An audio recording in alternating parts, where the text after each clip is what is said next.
So guys, আজকের ভিডিওটা খুবই ইন্টারেস্টিং হতে যাচ্ছে, কারণ আজকের ভিডিওতে আমার জুন পুষার আমাকে বলেছে ওকে আগে 50টা মেডিকেট দিলে ও বইয়া করতে পারবে জুন পুশ করে।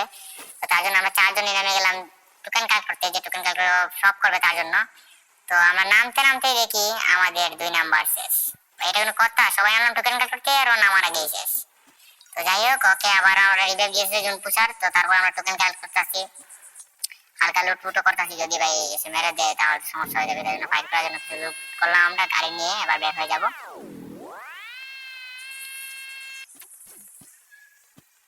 সব টোকেন গুলোই আমি দেখতেছি, লুটপুট যা পাইতেছি মোটামুটি নিয়ে নিচ্ছি সবগুলাই। আর গাড়ি থেকে নামতেছি না কম বেশি, ওরা দেখতে পাচ্ছ তোমরা। টোকেন কালেক্ট করবো ভাই, আমার মাথায় চলে আসছে টোকেন কালেক্ট করবো। চারজনই আমরা চারদিক থেকে সরিয়ে গেছি, টোকেন গুলা কালেক্ট করতে থাকতেছি। আমাদের মেইন উদ্দেশ্য হলো আমরা টোকেন কালেক্ট করবো। তারপরে যে যাই হোক হবে, এদিকে গাড়িটাকে ফাটাইছে, এগুলো দেখার বিষয় না। বাচ্চা আইসি এখান থেকে কোনো, এটা বড় কথা না। বড় তাহলে টোকেন কালেক্ট করতে হবে ভাই। আমাদের সোজা পয়েন্ট, আমরা টোকেন কালেক্ট করবো।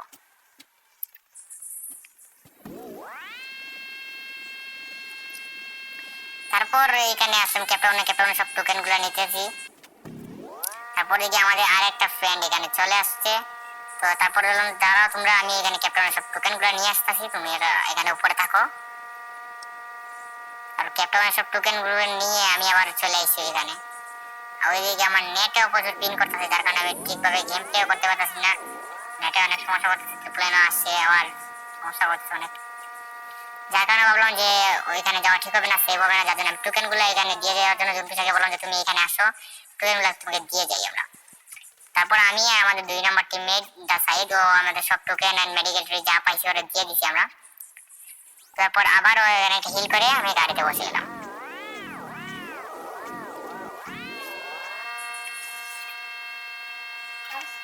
নেটে অনেক প্রবলেম করছে। তারপর গাড়িটা নিয়ে যেই আমি এদিকে গেছি, আমার গাড়ি উঠাইয়া আমার।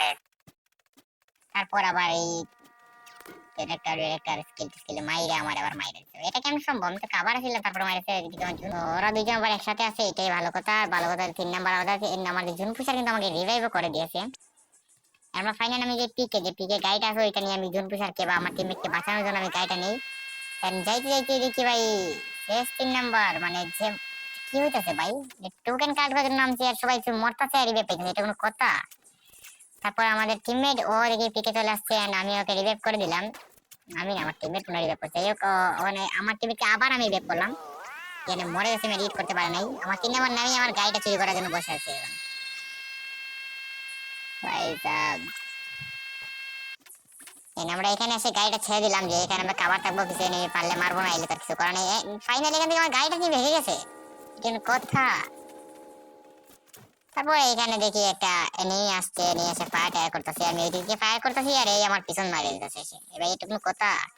তারপর আমি একটা হিল করলাম, হিল করার পরে ওদের সবাই খুঁজতেছি পাইতেছি না। এই যে ফাইনালি পাইছি আর ওটা চান দিয়ে উড়িয়ে দিছে। টিটু ভাই বলতেছে নাকি ওইখানে আরেকটা এনিমি নেমে গেছে। তো আমি দেখলাম কই দিয়ে এটা শালা উপরে বসে আছে। তারপরে কিছু ফায়ার টায়ার দিলাম, বাট ওই শালার তো মরেই নাই, শালা গন্ডার সামনে নিয়েছে। তারপর জুন আসছে, আমরা জুনে কাভার দিয়েছি, ওই নামতেছে ওরা মারতে গেছে আর পিছন দিকে একটা মাইরে দিচ্ছে। আর এদিকে আমার জুন পিছার এখন সে সব করতেছে, এটা কোনো কথা? তো এতক্ষণ সব করার পরে আমরা ভাবতেছি যে অনেক মেডিকেট পাইছে, ও বলছে আমাদের 49টা মেডিকেট পাইছে। আমরা বলছি জুন পুজ এই বুইয়া করতে পারবে, এটা সমস্যা নেই। তারপরে ও জানাইছি যে না, এই জুন পুজ করে বুইয়া করা সম্ভব না, ওর কাছে নাকি মেডিকেট নেবে, এটা কোনো কথা? তারপরে চলে গেছে পিকে। আমরা বললাম না তুমি জুনে থাকো, ওর কোনো কথাই শুনছে না, তার চলে গেছে পিকে। রিভাইভ করবো আমি, দরকার হলে এখানে মরে যাবো, বাট তোমরা জুন পুজে রাজ করে ম্যাচটা বুইয়া করবা। আমার মনে হয় ঠিক আছে, তো এগুলো তুই যা, আমাদের রিভাইভ করে তুই তাড়াতাড়ি আবার জুড়ে আসতে হবে, না হলে তুই মরে যাবে এখানে, আমাদের নামে আমরা খেলতে পারবো না। তারপর ওকে বলতেছে যে মেডিকেট কর 2-3টা মেডিকেট কর, তারপরে না হয়তো নেমে আমাদের রিভাইভ করবে। তো সুপার মেডিকেট মারতেছে ভাই, থামাতে আমি তো নামছে, নামার পরে রিভাইভ করবে না, ওইখানে আরো মেডিকেট মারতেছে। ঠিক আছে, মেডিকেট মারতে থাক। তো আমাদের রিভাইভও করে দিয়েছে, আমরা আকাশে আছি, ল্যান্ডিংও করতেছি, আর আমি ভালোই, কেউ মারতেছে না আমাদের উপরে। এরকম সিচুয়েশন গুলো উপরেই মারি হলো আমাদের।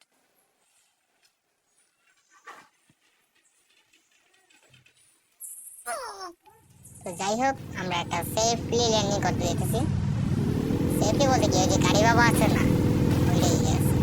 এই ল্যান্ডিং করছি, হাই যে গাড়ি মাইরা দিচ্ছে। এখানে এগুলো কি গানকে ঠিক জল কোথাকার, কোথেকে আসে এগুলো কিন্তু? ওই ওইদিকে আমার জুনপুষার পাগল হয়ে গেছে, তোমরা ক্লিয়ার আমি রিভাইভ করছি। আমি বললাম তুই যে ভাই মরে গেছে, তুই আর কেমনে আমাদের রিভাইভ করি। ও মাই গড, এদিকে ওর বেঁচে গেছে, মানে জুনপুষার বেঁচে গেছে। আমাদের টিমের বা বাংলাদেশের সেরা জুনপুষার হয়ে গেছে আমার টিমমেট। যে মনে মনে ভাবতেছে প্রফেশনাল না, তারা ওকে উৎসাহ দিতেছে, হ্যাঁ ঠিক আছে তুমি জুনপুষার করতে পারবে। আর বলতে বলতে আমাদের রিভাইভ করে দিয়েছে আমাদের। ওইদিকে আমার টিটু ভাই যে কিনা টপ বেবি কিং নাম দিয়েছে, ওরে ফাইট করছে একা একাই। আবারও আমরা ওইখানে নামতেছি, বাট এখন ভাবতেছি যেন ওইখানে না, এখন গাছের খাবারে নামবো যাতে গাড়িগুলো আমাকে মারতে না পারে, কারণ ওই কান্ট্রির উপরে কোনো বিশ্বাস নাই।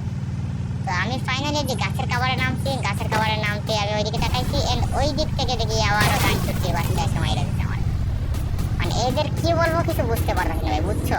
বাট আমার টিমমেটে বললাম রিভাইভ কর, জুন পিছার এসে বলতেছে আমি ওরা খাবার দিচ্ছি, ওরা রিভাইভ কর।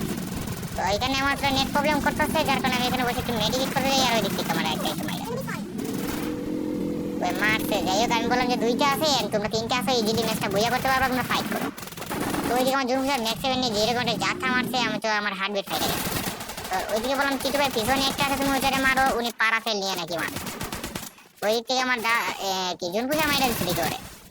ও আচ্ছা ঠিক আছে, ওর কাছে তুমি লুট পালে লুট নেও, না হলে পারবে না। ওই দিকে মাইরা ওটা বইয়া বইয়া